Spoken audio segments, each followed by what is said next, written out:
If you're not aware, the tablet market is booming right now. Compared to last year, a report by Strategy Analytics shows enormous growth for almost every tablet maker in the first quarter of 2021. Hence, what was once almost a niche market dominated by only a handful of brands, the growing competition has introduced some really appealing tablets this year. And unless you're a power user who wants the most powerful device with all the high-end hullabaloo, there are plenty of compelling options inside the $500 bracket. So in this video, I will be going through our picks for the best tablets under $500, starting with the Realme Pad. It is a budget tablet that starts at just 14,000 rupees in India. For a budget price, it does not get better than the Realme Pad. And looking at its build quality, you might mistake it for a premium device. This aluminium unibody design mixed with slim and lightweight build quality exudes a premium look and feel. Even its display is something unfamiliar in the budget tablet space.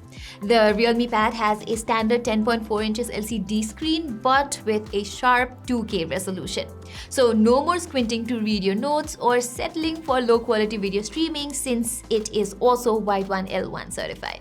Complementing the media consumption experience here is the quad speaker setup with Dolby Atmos audio. It gets loud enough and is perfectly fine considering its budget. I also find this display comfortable to use on a bright sunny day or when I'm curled up under a warm blanket in this chilly weather to read some books as well.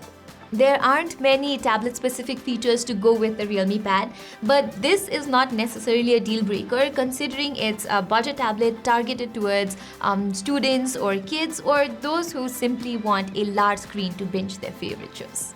Regardless, you obviously won't be running heavy apps and games on the Realme Pad, so the Helio G80 fits in just fine. Even my gaming tests show that it can handle some popular titles like PUBG and Call of Duty Mobile by adjusting some settings. Besides, regular tasks like browsing the web, editing documents, or attending online meetings are no trouble for this device either. Talking about online meetings, Realme has been clever enough to house the front-facing camera on the side bezel. Plus, Realme Pad managed to go almost 2 full days during our test without needing to fuel up, which is all the more impressive. Next on my list is the 9th Gen iPad. Right off the bat, if you're already knee-deep in the Apple ecosystem, getting an Android tablet just does not make much sense. And this $329 iPad will get you through your workloads just fine, whether you're a student or an aspiring digital artist. Seeing Apple stick with the 1st Gen Pencil support is a little disheartening here, but if you can look past it, this iPad is one tough cookie. Then there are the Pro apps like Adobe Fresco and Procreate available only on iPad. That's not to say that Android does not have its fair share of capable illustration apps, but ask any digital artist and they will tell you where the gold standard is at. Moreover, the performance jump to A13 Bionic on this year's iPad is a pretty sweet upgrade. And even the base storage has been up from 32 GB to 64 GB this time. As you'd expect, everything just flies here, be it gaming or multitasking. Plus, the iPadOS 15 lets you make the most out of this large screen real estate too. From the nifty shortcut to launch the Notes app to all those multitasking utilities. I like how the front-facing camera now supports center stage as well. Makes attending video calls much more efficient since you now have the freedom to move around a little without going out of frame. But this iPad is not going to win over anyone with its design. The thick bezels paired with the outdated Lightning port is a bit of a letdown, if you ask me. Additionally, although this 4:3 display is great for productivity-oriented tasks, streaming videos here is not the most immersive experience. Unless it's something like Zack Snyder's Justice League or other videos with 4:3 aspect ratio, the big letterbox on the top and the bottom gets quite distracting. Then again, you can learn to live with it, right? Anyways, next up we have the Xiaomi Pad 5. After being absent from the tablet scene for the past couple of years, Xiaomi made an incredible comeback this year with a couple of really fascinating devices. However, only the entry-level Xiaomi Pad 5 has seen global launch so far, while the Pro models have been reserved for China. Anyway, what Xiaomi has accomplished with this is really commendable.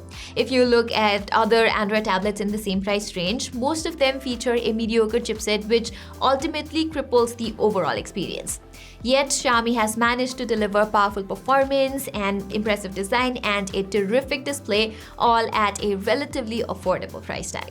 I ran the Xiaomi Pad 5 through a bunch of rigorous tests, including CPU and GPU stress tests, gaming and multitasking tests, where it passed with flying colors.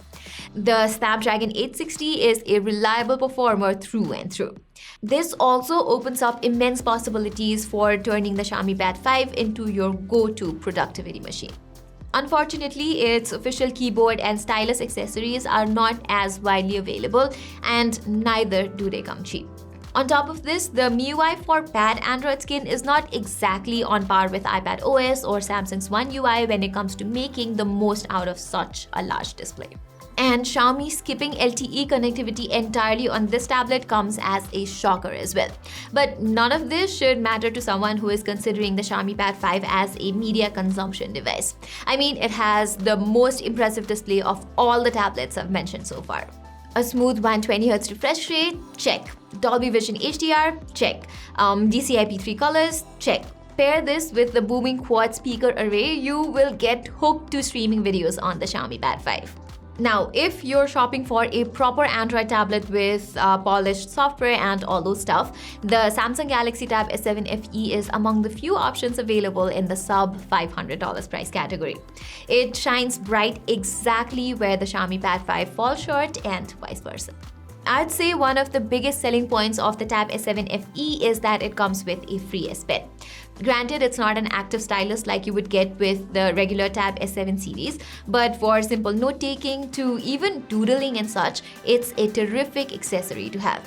And the upgraded One UI 3.1 makes browsing through the tablet's large 12.4 inches display so much easier, besides all the other helpful features. From the ability to open up multiple apps at once, bundle those that you use frequently, to tech support, the Tab S7 FE could easily be your portable work setup. Plus, unlike the Wi-Fi only constraint of the Xiaomi Pad 5, you can configure it with cellular connectivity as well. Nevertheless, things are not all bells and whistles here, as the Tab S7 FE does have a few restraints of its own. You see, its Wi-Fi only variant is powered by Snapdragon 778G, whereas the LTE/5G version has a relatively under-powerful Snapdragon 750G running the show. While both of them are capable enough to get your work done, given the price tag, I strongly feel like Samsung should have gone with Snapdragon 860 or Snapdragon 870 and at least 6GB of RAM on the entry-level model instead of 4GB. Also, this thing is quite heavy. Even though a large screen and a massive battery inside this have their perks, these ultimately take a toll on the overall weight of the device. At a whopping 610 grams, this is easily the heaviest standalone tablet I've used so far. As a result, I often found myself struggling to hold it in one hand after a while. So if something sleeker and more handy is up to your alley, Apple has got you covered with the new iPad mini. Designed with portability in mind, the 6th Gen iPad packs the A15 Bionic chipset, the same one you'll find in the latest iPhones. Therefore, the compact size coupled with this powerful chip makes the iPad mini one heck of a gaming tablet.